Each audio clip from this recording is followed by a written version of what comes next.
Good morning, everyone. Today we're going to continue with our FRQs that we've been working on this whole week. So today we are looking at a problem about experimental design. So let's go ahead and jump in. So in search of a mosquito repellent that is safer than the ones that are currently on the market, scientists have developed a new compound that is rated as less toxic than the current compound, thus making a repellent that contains this new compound safer for human use. Scientists also believe that a repellent containing the new compound will be more effective than the ones that contain the current compound.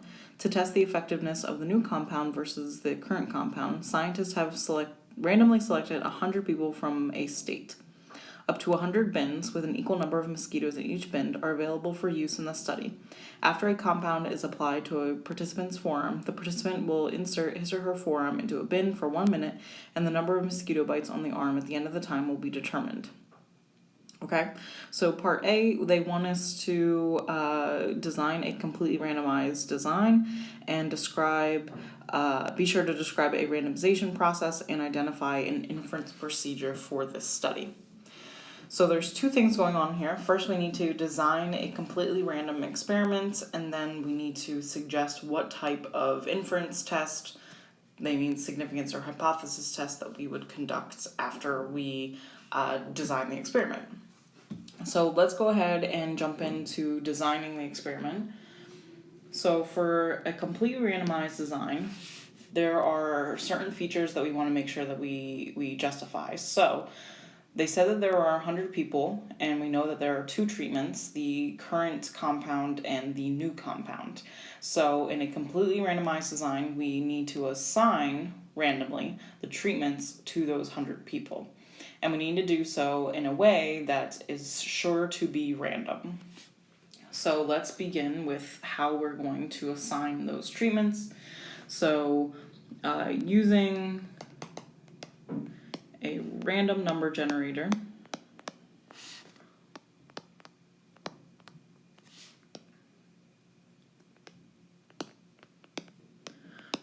assign the 100 people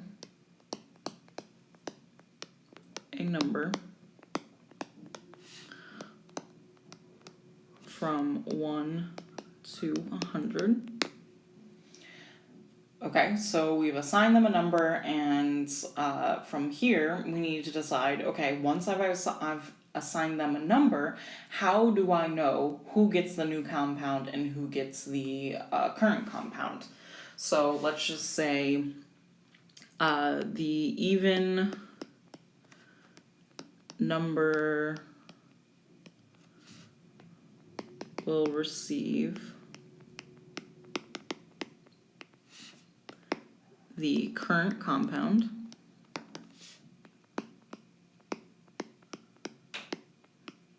and the odd numbers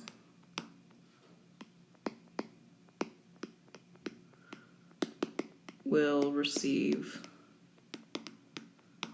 the new compound.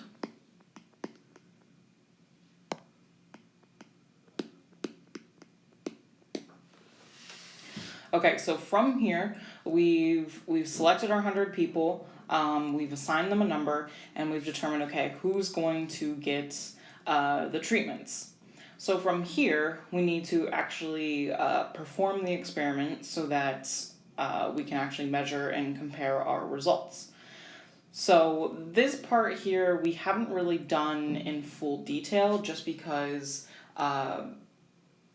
it's really specific to each problem. But the key features that we need to be able to relate to here is, number one, have we assigned randomly? Yes, we have. Do we know who's getting which treatment? Yes, we have. And then once we've done that, it's pretty much just contextualized to the rest of the problem. So because we're looking at people who are getting bitten by mosquitoes, we just want to input that information into this problem here. So the group who receives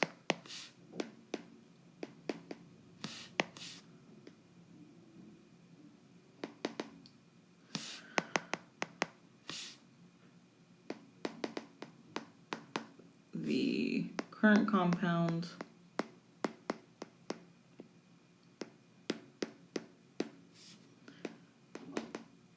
will place their right arm into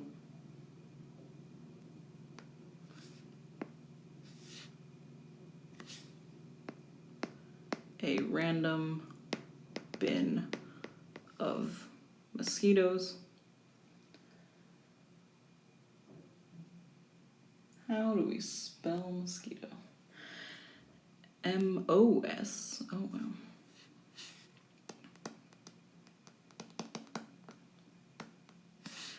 Probably E-S. Yep, okay. Into a random bin of mosquitoes.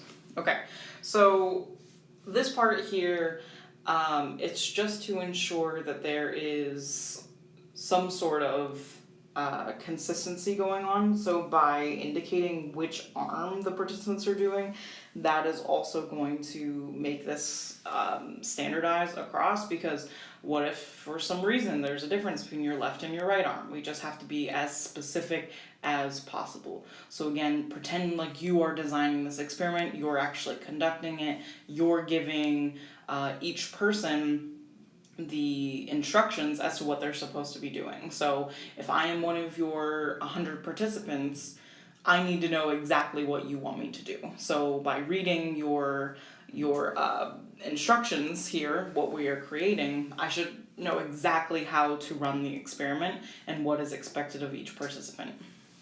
So this part here where I've said into a random bin of mosquitoes, that's because they've stated that there are up to 100 bins of mosquitoes. So we need to say, okay, how do we know which participant is going into which bin? So let's get a little bit more specific here and indicate how are we randomizing the bins. So they're sticking their right arm into a random bin of mosquitoes. The bins,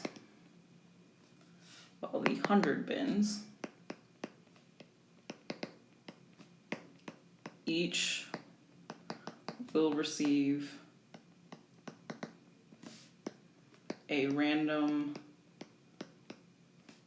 number from a generator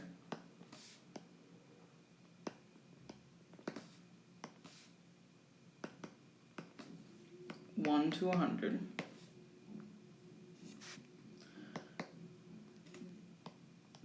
The participants will match their original number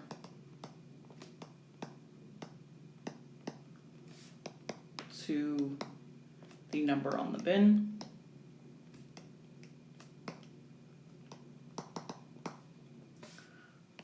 The group with the new compound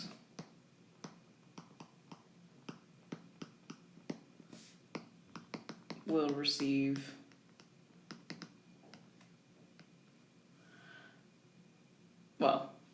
they've already received the new compound, so we'll place their right arm in their respective bins.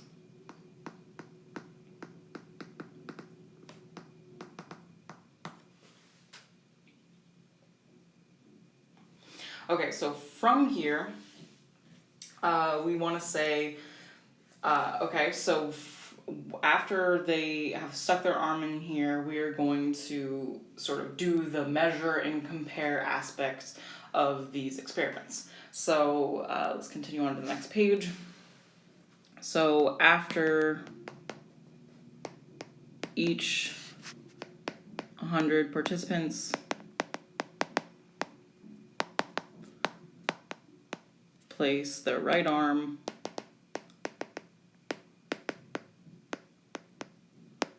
in the bin for 1 minute. we will count the average number of bytes from the new compound group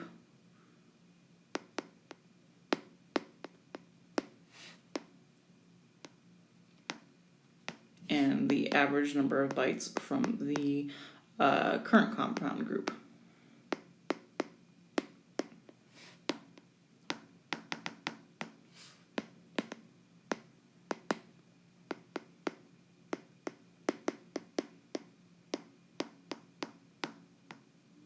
So you can see here we now have two averages being calculated. So that means that we are looking at a mean number of mosquito bites.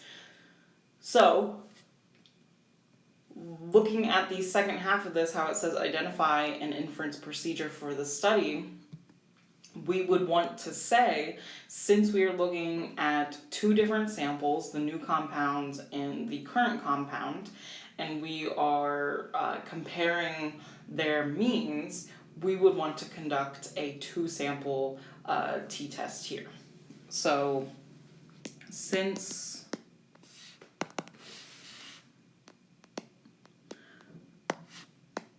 we are comparing the mean number of bytes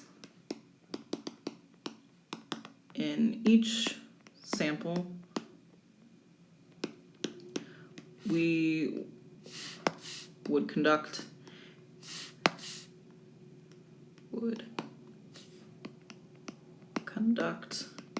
a two-sample t-test to determine if there is a significant difference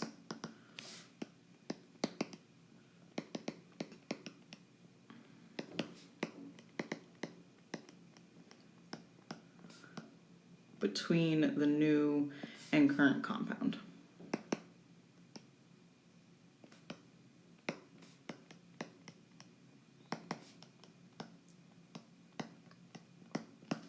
Now I know that this is a lot of work. Obviously, we just wrote 2 whole pages of a response here, but we need to be sure that we are clear in exactly what we are doing. If we are not specific enough, we are not going to get full credit on our problems. So looking at this, we are going to label what exactly makes this a completely randomized design. So I'm going to go through, I'm going to highlight exactly what makes this a randomized design. So first, we use a random number generator to assign values to the people, and then we say, okay, who's going to get, or how do we tell who gets which compound? So we do the even numbers and the odd numbers, and then we say, okay, how exactly are they going to be tested here while they're using their right arm? This part here with the bins is not necessarily going to be used every time, but if there's something else that needs to be assigned to people, make sure that you also randomly assign that using a number generator. And then we also need to be specific. How do we know who gets what? So we're matching their original number to those people. And then lastly, we are again specific in saying, okay, so once we decide who gets which bin, how long are they placing it in there? Okay, and then lastly, we need to measure and compare our results. So we need to do a 2-sample t-test here because we are looking at the average number of bytes. So those are kind of the essential pieces of a completely randomized design. All right, so part B now is asking us, let's go back to part B, is asking us to design a matched pair design, describe the randomization process, and identify an inference procedure here. So now instead of doing a completely randomized design, we're going to do a matched pair design. So we remember when we learned about matched pairs, there are two ways that we can do this. The first one is we match two people together who have a similar trait and we compare their results, or we take one person and we measure them twice. So I want you to pause the video and think about which type of matched pair design would be appropriate to use here. Okay, the appropriate one that we would want to use is taking one person and measuring them twice. So since there are two compounds here, we are going to have each person put one compound on their right arm, the other compound on their left arm, and then put them in their respective bins. And then from there, we can determine if there is a difference between those two compounds. So let's go ahead and write this out. So part B. So the first thing that we want to do is, again, randomly assign the bins. So the first part that we normally do is randomly assign them a treatment, but since we've already determined that each person is going to get each treatment, we don't need to do that. So we just need to randomly assign the bins. So we can say, again, using a random number generator,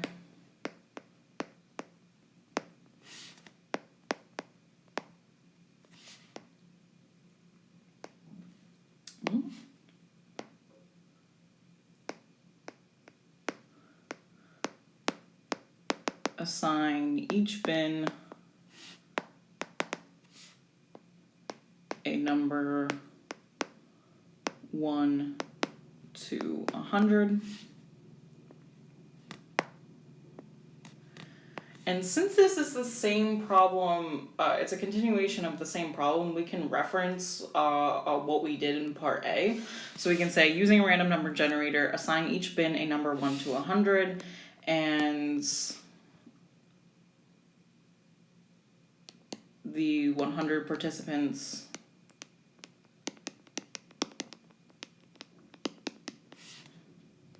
are randomly assigned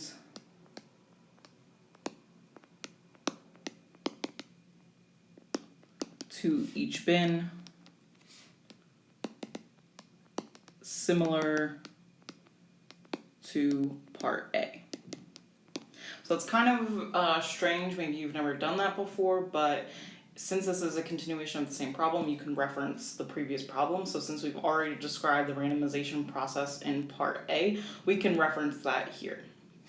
So they've been assigned to the bin, so now we need to say, how are they going to actually use the treatments?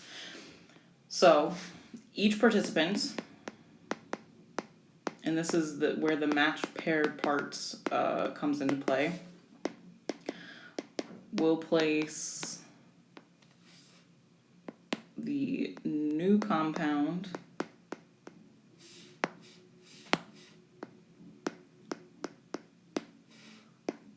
on their right arm,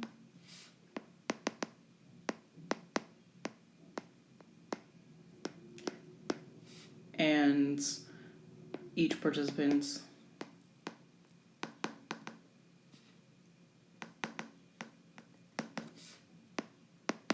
will place the current compound on their left arm.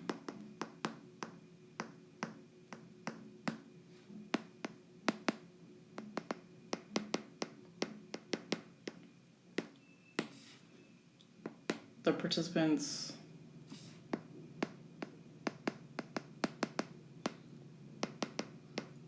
will then place each arm in their designated bin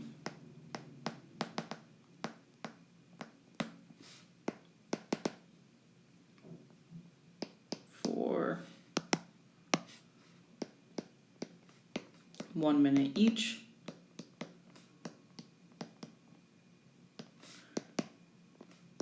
Then the number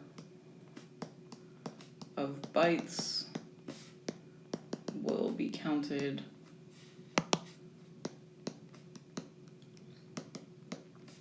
for the new compound. I should say the average number of bytes. Let me put that in here. Average number of bytes will be counted for the new compound.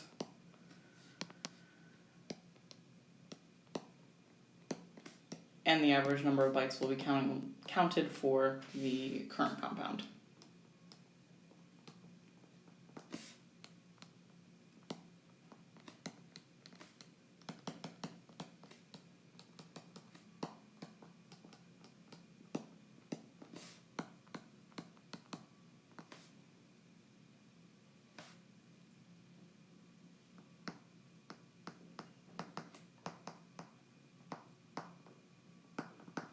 Okay, so up to here, we've just done the randomization process, and so now we need to actually determine how are we going to compute the inference here. So what tests do we think that we are going to do, and how is it going to be maybe similar or different from the previous problem here?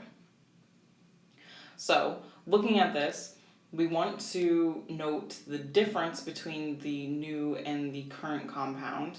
So we can say that we might want to use a parity test here, where we are looking at the mean difference between each of the new and the current compound. So a hint to you, if you're doing a matched pair design, a parity test is probably the go-to solution here. So we will conduct a paired t-test to determine significance.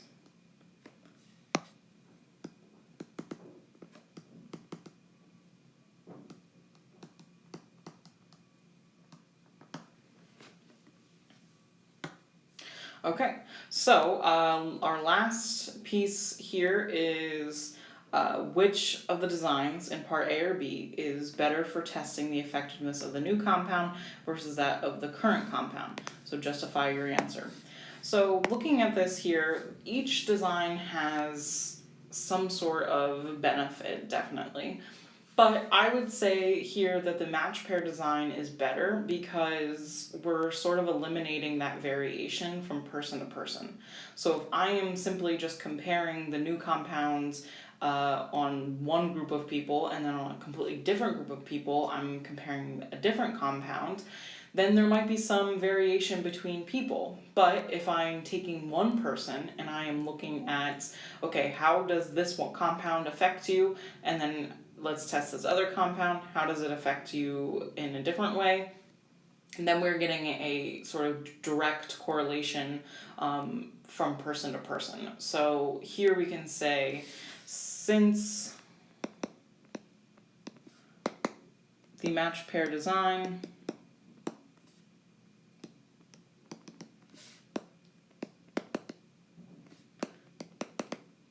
eliminates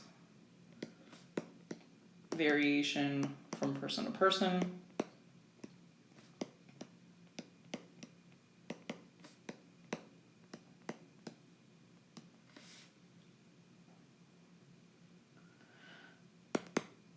this design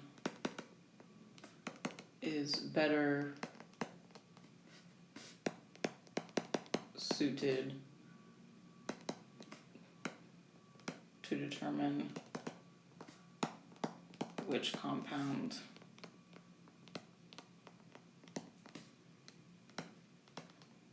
works better. Ooh.